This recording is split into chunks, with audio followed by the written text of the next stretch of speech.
우리는 그동안 이사야서 25장 6절에서 8절의 말씀을 가지고 네 번에 걸쳐서 생명, 그 영광스러운 부르심에 대해서 말씀을 보면서 함께 은혜를 나누었습니다.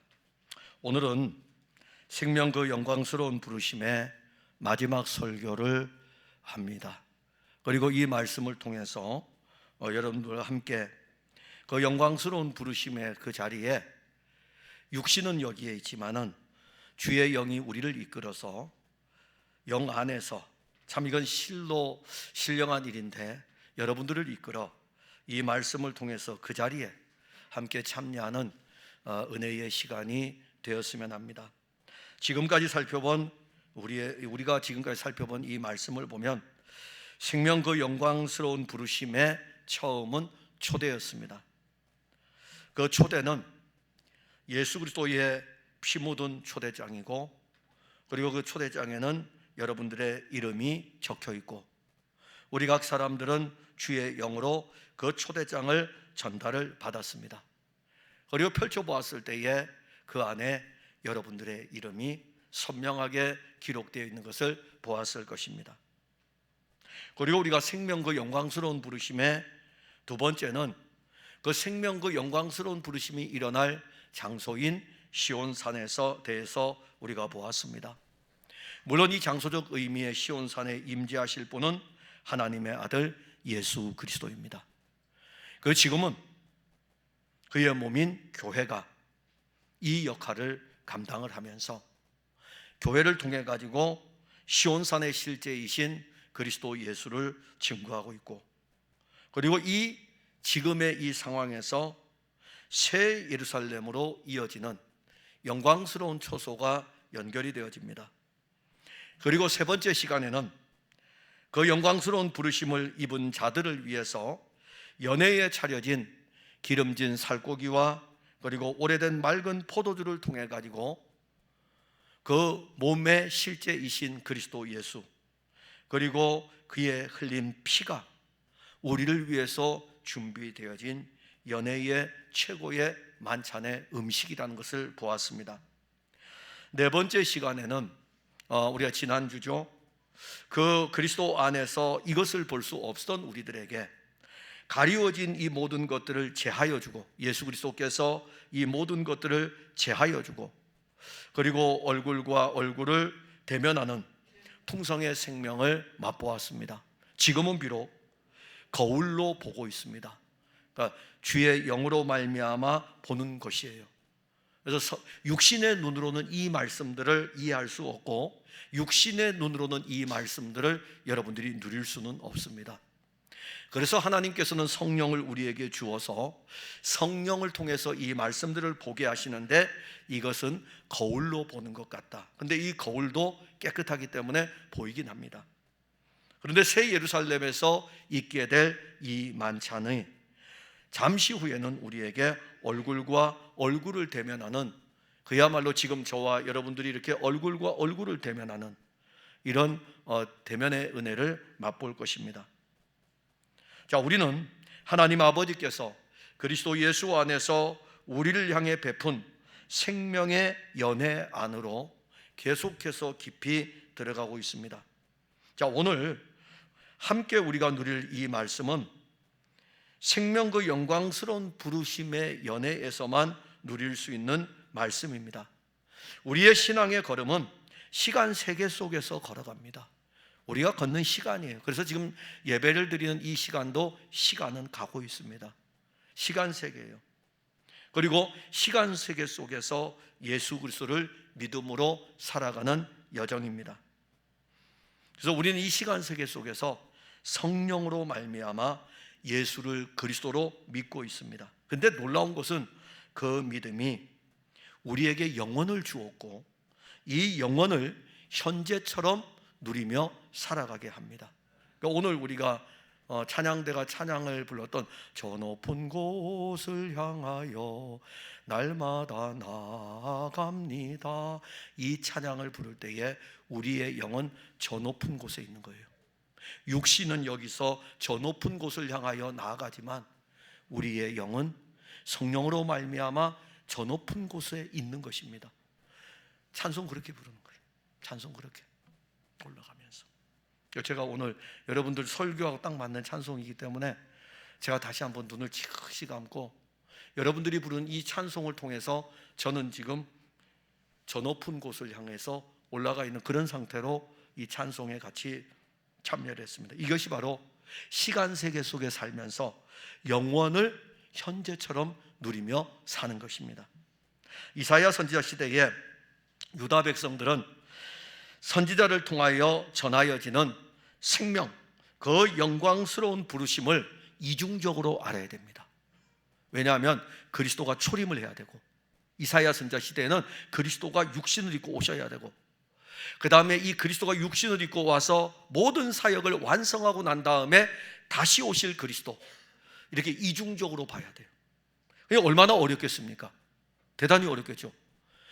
그래서 우리가 구약의 말씀을 읽을 때 왜 어렵냐면 이중적으로 보아야 되기 때문에 어려움을 느끼는 것입니다. 그냥 구약 말씀 그 자체로 보는 게 아니라 거기에서 우리는 그리스도를 통해서 이루어질 일들을 보고 그리고 완성될 것까지 다 보아야 되기 때문에 굉장히 구약을 읽을 때에 깊이 들어가야 됩니다.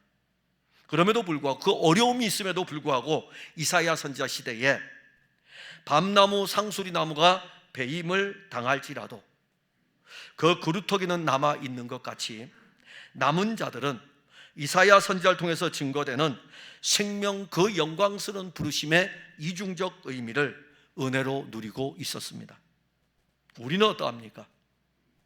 이중적 은혜 가운데 그리스도께서 오심으로 말미암아 우리는 예수를 그리스도로 믿고 있습니다. 그래서 이중적 은혜 가운데 하나의 은혜는 지금 성령으로 누리고 있는 것입니다. 예수 그리스도를 믿을 뿐 아니라 그의 몸된 교회를 통하여 매 주일마다 끊임없이 여러분들은 그리스도를 공급받고 있습니다. 우리는 여기에서 생명의 은혜가 멈추어서는 안 됩니다. 또 하나의 은혜, 이중적 은혜이기 때문에 하나의 은혜는 그의 영으로 말미암아 우리에게 주어져서 실제가 되었다면 또 하나의 은혜가 있습니다. 그 은혜는 시간 세계 속에서 이루어지는 은혜가 아니라 영원 세계에서 영원히 누리는 은혜인 것입니다. 그런데 하나님께서는 그의 영을 우리에게 주어서 이 은혜까지도 거울로 보는 것처럼 실제로 볼 수 있는 그런 역사를 우리에게 주신 것입니다. 우리 앞에 신앙의 길을 걸어간 수많은 선진들은 한결같이 믿음으로 영원 세계에서 누릴 그 은혜를 시간 세계에서도 마치 보는 것처럼 누렸습니다. 히브리서 11장 27절에 믿음으로 애굽을 떠나 왕의 노함을 무서워하지 아니하고 곧 보이지 아니하는 자를 보는 것 같이 하여 참았으며, 믿음으로 보이지 아니하는 자를 보는 것 같이 해서 애굽 땅을 나올 때 이스라엘 백성들은 약속의 땅을 향하여 갈 때에 아직은 가지를 못했지만 믿음으로 보고 가는 것입니다. 우리의 걸음도 이와 같습니다. 우리는 지금 곧 우리 앞에 펼쳐질 하나님의 나라 그 연회를 우리는 지금 말씀을 통해서 보고 있습니다. 그리고 그 하늘나라에서 펼쳐지는 이 연회를 우리는 지금 성령으로 말미암아 믿음으로 누리고 있습니다. 우리가 만일 거기까지 이르게 된다면 그 사람의 믿음은 생명의 믿음이며 그 생명의 믿음은 이 세상을 사는 동안에 새 예루살렘에서 펼쳐질 연회를 기대하게 됩니다. 생명 그 영광스러운 부르심을 입고 그 연회에 참석한 사람들에게는 더 이상 사망이 없습니다.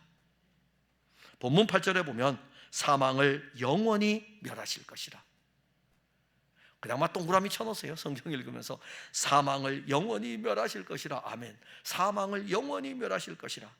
사망은 모든 인간이 풀어야 할 영원한 숙제입니다. 로마서 5장 12절에 그러므로 한 사람으로 말미암아 죄가 세상에 들어오고 죄로 말미암아 사망이 들어왔나니 이와 같이 모든 사람이 죄를 지었으므로 사망이 모든 사람에게 이르렀느니라. 죄와 사망은 함께 연결되는 고리입니다. 그러기에 죄를 해결하지 못하면 사망을 해결할 수 없습니다. 죄를 해결하지 못하고 사망을 해결한다고 하면 그것은 거짓입니다. 여러분들이 교회에 나와서 죄 문제를 해결받아야 돼요. 죄 문제를 해결받지 아니하면 사망이 해결될 수 없습니다. 아담의 죄는 모든 인간에게 전가가 되었습니다. 그래서 모든 인간은 죄 아래 출생하였고 일평생 죄의 지배를 받으며 살아갑니다. 그래서 인간은 일평생 이 죄의 지배를 살아가는 동안에 죄의 문제를 해결하기 위해 가지고 자기들 나름대로 열심히 선행을 하기도 합니다. 그리고 종교적으로도 열심을 내어 가지고 신앙생활을 하려고도 합니다. 그러나 그 어떤 것으로도 인간은 스스로 죄의 문제를 해결할 수 없습니다. 죄의 문제를 해결받지 못하게 되면 인간은 사망의 지배 아래 있을 수밖에 없습니다. 육체는 흙에서 왔기 때문에 흙으로 돌아가야 됩니다. 육체의 사망입니다. 육체가 흙에서 와서 흙으로 돌아가기 전에 살아가야 될 기간이 있습니다. 강건하면 70이요 80을 살아가야 됩니다. 그 사는 동안에 인간의 마음속에는 늘 죄가 작동하고 죄가 지배를 하고 있기 때문에 마음에 하나님 두기를 싫어하고 자기가 원하는 대로 하는 것을 하고 싶어요.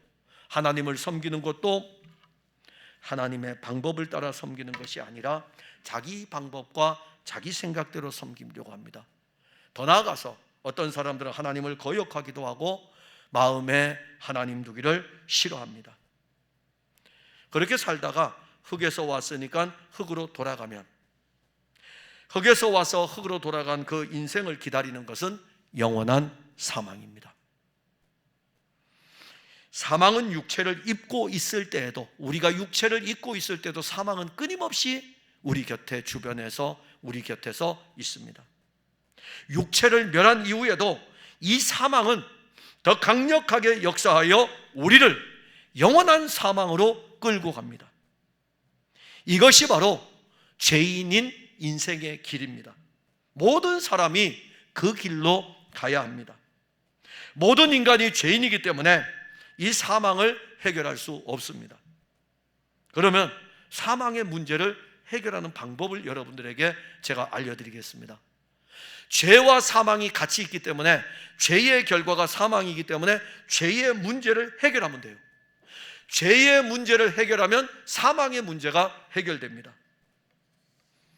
갈라디아서 1장 4절에 보면 그리스도께서 하나님 곧 우리 아버지의 뜻을 따라 이 악한 세대에서 우리를 건지시려고 우리 죄를 대속하기 위하여 자기 몸을 주셨다. 여기 죄에 대한 부분이 나오고 우리 죄를 대신 속해 주실 것에 대해서 말씀하고 있습니다.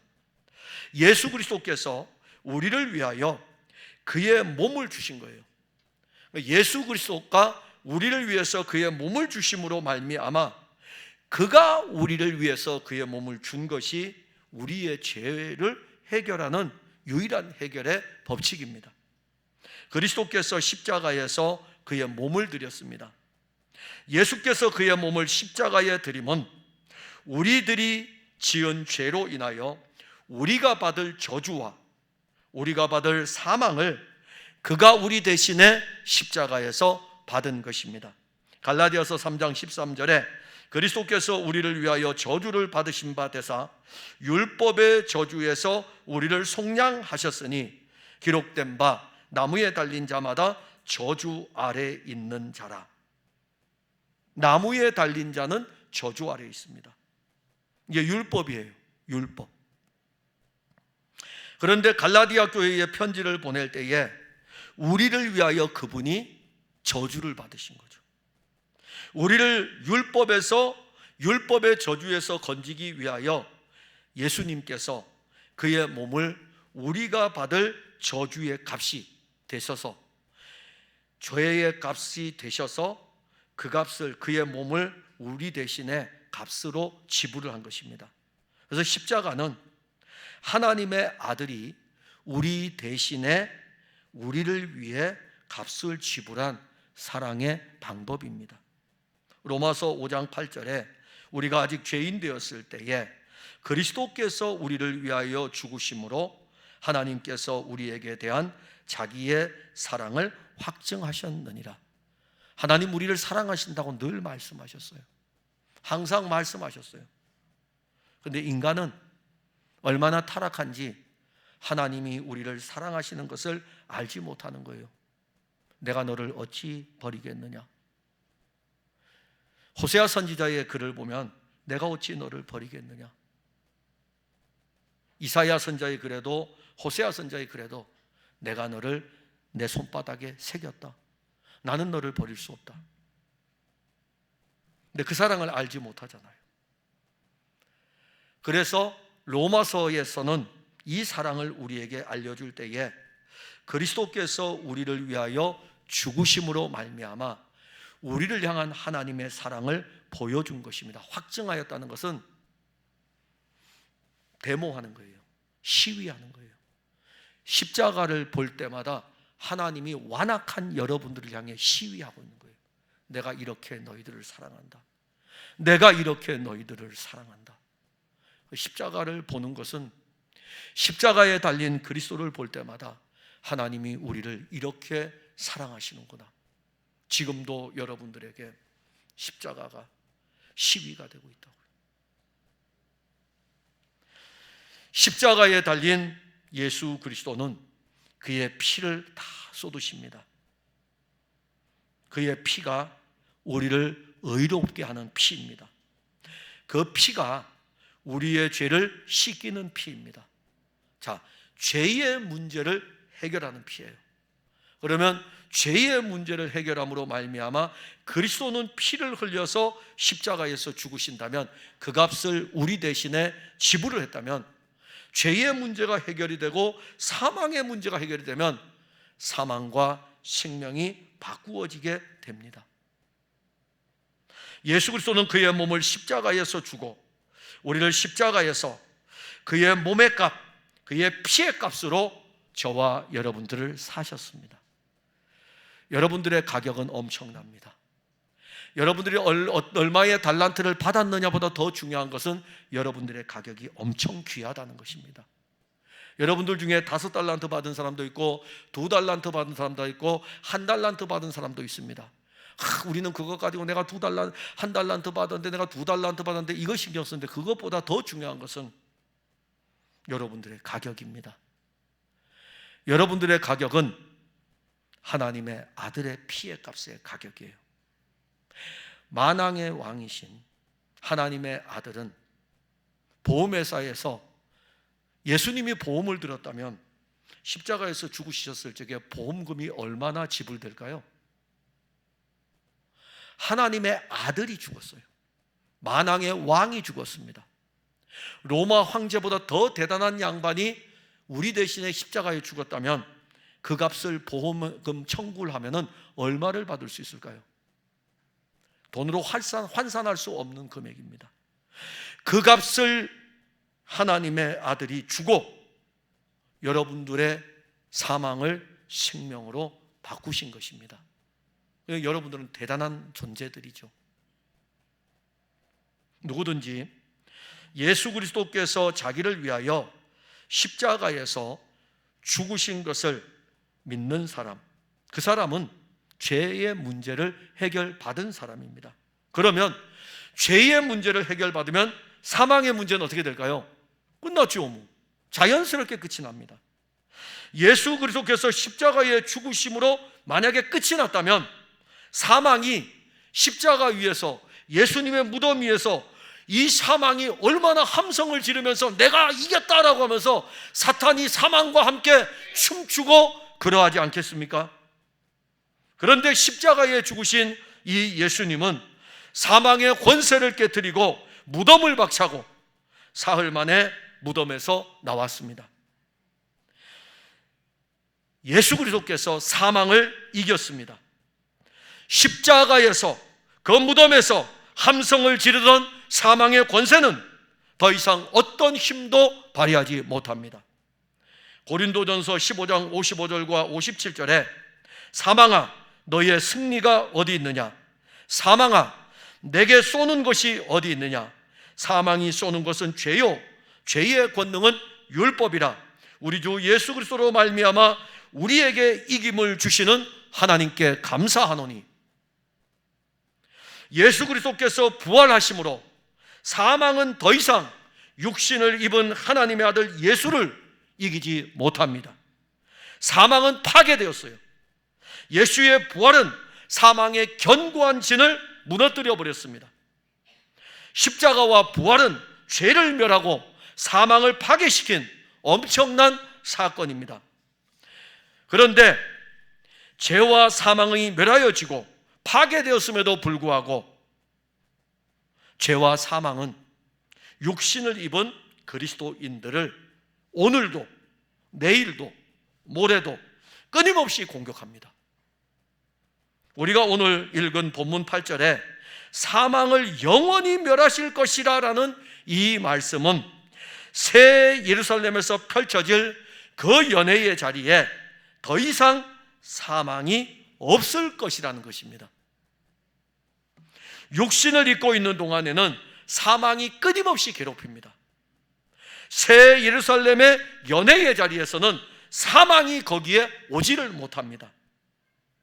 사망은 그 연회에 초대받지 못했습니다.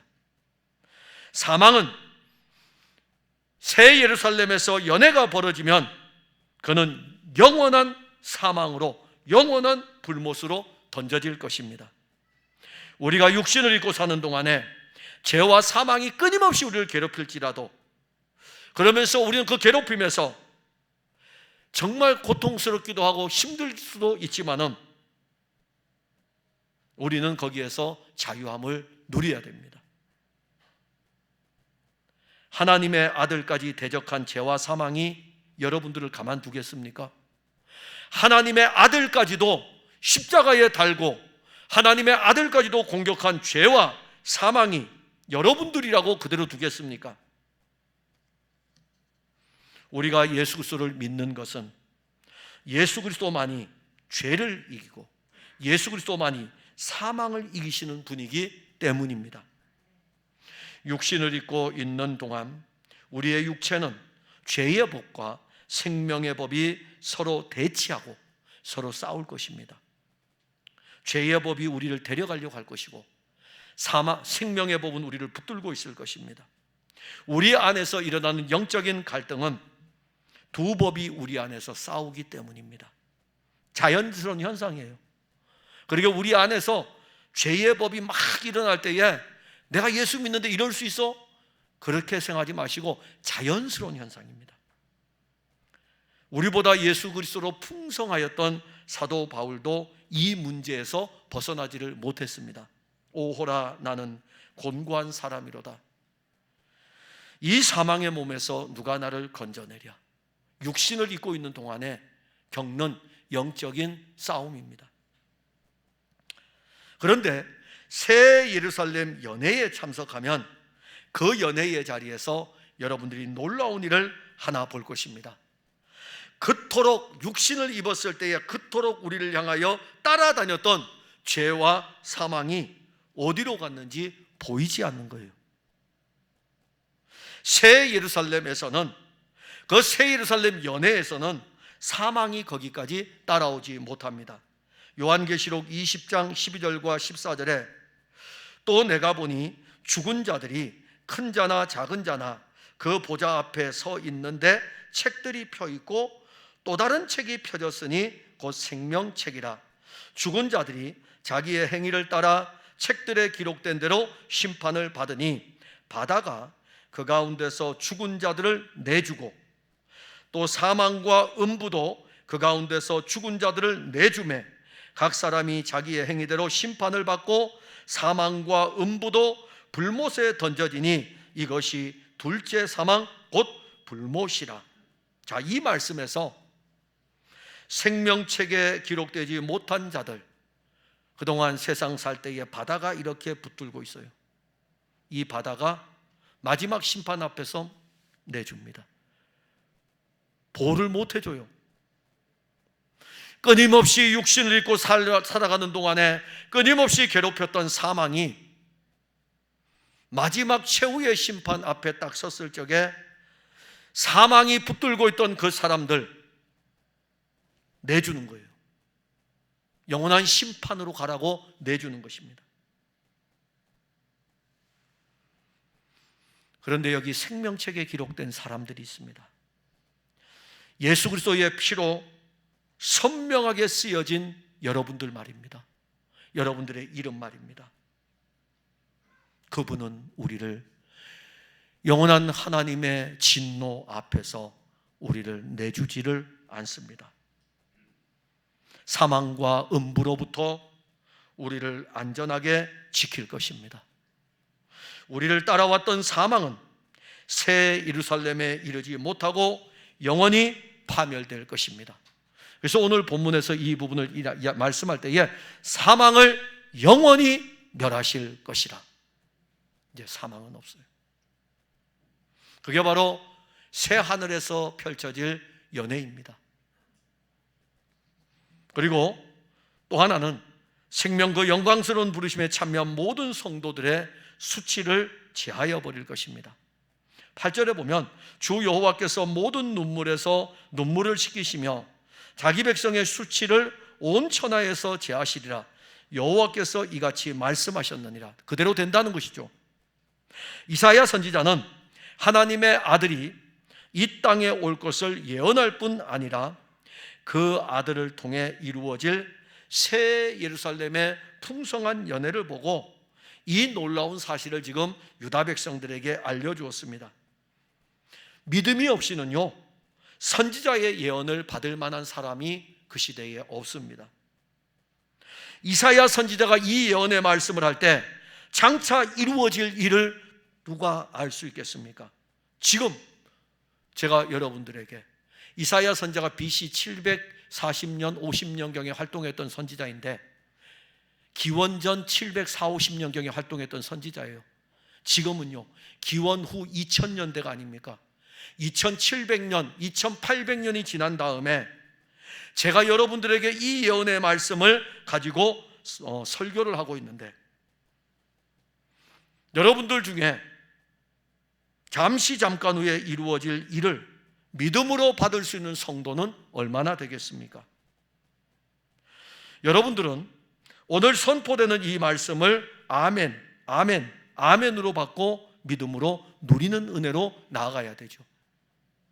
이사야 선지자 시대에 이사야 선지자가 BC 750년에 이 말씀을 백성들에게 전할 때에 백성들도 동일하게, 유다 백성들도 동일하게 아멘, 아멘, 아멘, 장차 이루어질 새 예루살렘의 연회에 아멘, 아멘, 아멘 하고, 오늘 2500년이 지난 뒤에 우리들도 이 말씀을 받으면서 같이 아멘, 아멘, 아멘 하는 것입니다. 주의 영이 여러분들 안에서 저는 그렇게 역사하기를 바랍니다. 저는 우리 풍성한 교회 모든 성도들이 장차 새 예루살렘에서 이루어질 그 연회에서 모든 수고를 내려놓고 어린 양 예수의 품에서 영원한 안식을 누렸으면 합니다. 본문 8절에 보면 눈물이 나옵니다. 이 눈물은 고통과 슬픔을 가리킵니다. 유다 백성들은 이사야 선지자의 예언의 말씀을 지금 듣게 됩니다. 알지 못해요. 이사야 선지자가 예언하는 그 시간 동안에, 자, 이사야 선지자가 활동하던 그 시기 우시야 왕, 히스기야 왕, 잘 알지를 못해요. 그런데 이 예언의 말씀이 예언하고 난 다음에 150년의 시간이 지나면 바벨론이 침략을 합니다. 그때 150년 전이 지나고 나서 활동했던 선지자가 누구냐면 예레미야 선지자입니다. 선지자는 바벨론에 침략할 때에 눈물을 흘립니다. 그때 흘리는 예레미야 선지자의 눈물은 선지자의 눈물일 뿐만이 아니라 경건한 유다 백성들의 눈물입니다. 하나님의 아들 그리스도께서 육신을 입고 이 세상에서 구속의 사역을 완성하신 후에 하늘로 올라갔습니다. 남겨진 제자들과 그리스도인들은 예루살렘에서 박해를 받았습니다. 그래서 그들은 흩어졌습니다. 모든 것을 버리고 떠났어요. 유대 종교로부터 박해를 받았고 로마 제국 세상으로부터 멸시와 조롱을 받았습니다. 그들의 눈에는 눈물이 마를 날이 없었습니다. 그리스도인으로 살아갈 때에 이 세상에서 흘리는 눈물은 마르지 않을 것입니다. 그들이 흘리는 눈물은 예루살렘 성전을 보시고 우시던 예수님의 눈물입니다. 신앙을 가졌기에 세상의 거역 앞에 울어야 하는 눈물입니다. 수치는 무엇입니까? 이사야 선지자 시대에 많은 유대인들이 성전에서 제사를 드렸습니다. 그들의 마음은 하나님에게서 멀어졌지만 제사를 드려야 하기에 제사의 형식만 갖추었습니다. 그런 상황에서도 경건한 유대인들은 이 제사를 통해서 장차 오실 하나님의 아들을 믿음으로 보았습니다. 밤나무 상수리 나무가 배임을 당할지라도 남아있는 그루터기 얼마나 되겠습니까? 이 남아있는 그루터기 남은 자들은 다수의 신앙인들로부터 수치를 당하였습니다. 하나님의 아들이 육신을 입고 이 땅에 왔습니다. 하나님의 아들이 유대 땅에서 받은 수치를 아십니까? 하나님의 아들이 왜 수치를 당하여야 합니까? 그런데 이들은 하나님의 아들을 따라다니면서 바리새인들, 종교적으로 열심히 있다고 하는 사람들, 서기관들, 성경을 필사하면서 성경 말씀을 잘한다고 하는 사람들, 교회의 장로들, 그리고 대제사장들, 교회의 리더, 영적 리더 그룹들이 그리스도를 따라다니면서 그리스도를 모욕하고 그리스도를 멸시하고 그랬습니다. 나중에는요, 이 그리스도를 십자가에 매달고 갈보리산의 십자가로 매달고 그 많은 사람들이 보는 앞에서 하나님의 아들이 수치를 당하였습니다. 그때 십자가에 달린 하나님의 아들을 보고 하나님의 아들을 향한 수치가 어떠한지를 여러분들에게 말씀드립니다. 마태복음 27장 40절, 41절, 42절에 성전을 헐고 사흘에 짓는 자여, 조롱하는 거죠. 비웃는 거죠. 내가 만일 하나님의 아들이거든 자기를 구원하고 십자가에서 내려오라. 그와 같이 대제사장들도 서기관들과 장로들과 함께 희롱하여 이르되 그가 남은 구원하였으되 자기는 구원할 수 없도다. 그가 이스라엘의 왕이로다. 지금 십자가에서 내려올지어다. 그 다음에 나오는 거, 그리하면 우리가 믿겠노라. 하나님의 아들이 십자가에 달리고 하나님의 아들이 처형되는 그 순간에도 수치를 다 받았습니다. 십자가에 하나님의 아들을 달 때에 하나님의 아들이 입었던 겉옷을 벗겨가지고 그 겉옷을 서로 갖기 위해 가지고 싸움도 일어납니다. 그가 받은 수치를 여러분들은 알고 있습니까? 그리스도인들은 세상으로부터 수치를 받았습니다. 로마 제국에서 멸시와 천대를 받았고 중세시대에는 로마 가톨릭이 보편적 교회의 권세로 그리스도를 따르는 사람들에게 온갖 수치를 다 가했습니다. 예수를 믿고 예수를 따르는 길은 수치, 멸시, 눈물이 있는 길입니다. 어떤 사람들은 예수를 믿고 따라가는데 수치와 눈물이 있는 길이라면 왜 그 길을 가야 하는지 반문할지도 모릅니다. 예수를 믿어도 그렇게 믿어야 돼? 참 유별나게 믿네. 여러분들은 어떻게 생각하십니까? 예수를 믿고 예수를 따르는 길이 세상과 같은 길이라면 굳이 그리스도를 따르면서 눈물을 흘리고 그리스도를 따르면서 온갖 모욕과 수치를 당할 필요가 있겠습니까? 세상과 손을 잡고 평안히 예수를 믿어도 될 텐데 그렇지 않습니까? 세상은 언제나 그리스도를 대적합니다. 바울도 예수를 믿을 때에 나는 세상에 대해서 그리스도와 함께 십자가에 못 박혔다고 했습니다. 예수를 믿기 때문에 눈물 흘려 본 적 있습니까? 예수를 따라가면서 십자가로 인하여 울어본 적 있습니까? 예수를 믿는 믿음 때문에 주변의 사람들로부터 수치를 당해본 적 있습니까? 지금 우리가 이 세상에서 그리스도인이라고 하는 순간 우리는 지금 어떤 눈총을 받는지 알고 있죠.